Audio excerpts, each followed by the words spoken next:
प्राचीन काळी सत्यव्रत नावाचा राजा राज्य करत होता। तो रोज पूजा करत असे। त्याला कशाचीही कमतरता नव्हती। तो संपत्ती आणि सर्व प्रकारच्या सुविधांनी संपन्न होता। तथापि असे असूनही राजाला एक इच्छा होती जी त्याला पूर्ण करायची होती। खरे तर सत्यव्रत राजाला कसे तरी स्वर्गात जायचे होते। त्याला आयुष्यात एकदा तरी स्वर्गाचे सौंदर्य पाहायचे होते, पण त्याला जाण्याचा मार्ग माहित नव्हता। दुसरीकडे ऋषी विश्वामित्र तपश्चर्येसाठी घराबाहेर पडले। चालता चालता तो त्याच्या झोपडीच्या खूप पुढे गेला होता। बराच वेळ गेला पण तो परत आला नाही। त्यामुळे त्यांच्या कुटुंबावर भूक व तहान लागली होती।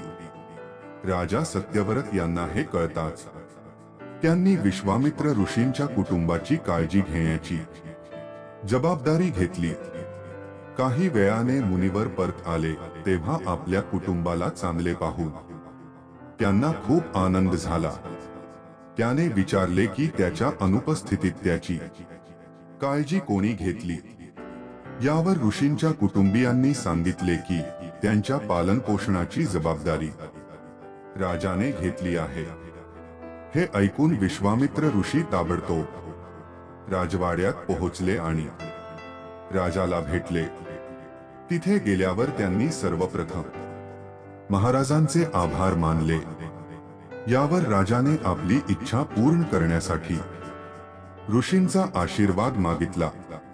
राजाचे म्हणणे ऐकून विश्वामित्र ऋषी म्हणाले, महाराज सांगा, तुम्हाला कोणते वरदान हवे आहे? तेव्हा राजा म्हणाला, हे ऋषी, मला एकदा स्वर्ग बघायचा आहे। कृपया मला तिथे जाण्याचे वरदान द्या। राजाची प्रार्थना ऐकून विश्वामित्र ऋषींनी स्वर्गाकडे नेणारा मार्ग तयार केला। हे पाहून सत्यव्रत राजाला खूप आनंद झाला। तो लगेच त्या मार्गाने निघाला आणि स्वर्गात पोहोचला। येथे पोहोचताच इंद्रदेवाने त्याला खाली ढकलले, त्यामुळे तो थेट पृथ्वीवर पडला। राजा सत्यव्रत याने लगेचच विश्वामित्र ऋषींना संपूर्ण घटना सांगितली। राजाचे म्हणणे ऐकून ऋषी विश्वामित्र क्रोधाने भडकले। त्यांनी ताबडतोब सर्व देवांशी याबद्दल बोलून या समस्येवर उपाय शोधला।